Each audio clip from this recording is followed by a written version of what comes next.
de-stressing our kids is really important, and there's a lot you can do as a parent to help with that.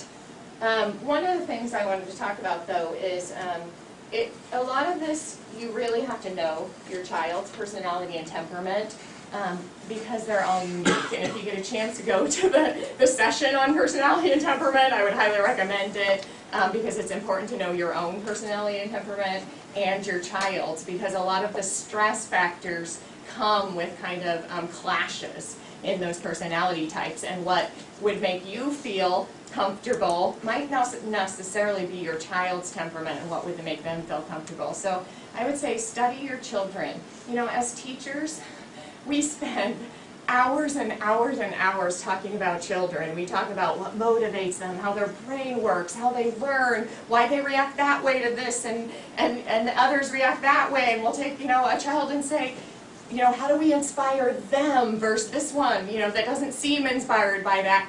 You need to do the same thing as a parent.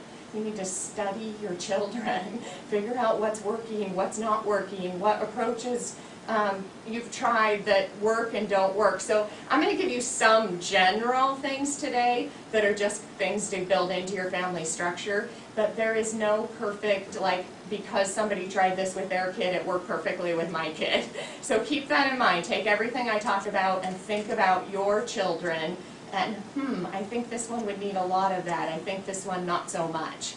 And so make sure you're fitting. And then another thing, that really consider their interests and their abilities. Consider what do they love to do. Not just what do I love to do, so I want them to love it too. But what do they love, and how can I stimulate that, their interests and their passions, and meet their needs in that way.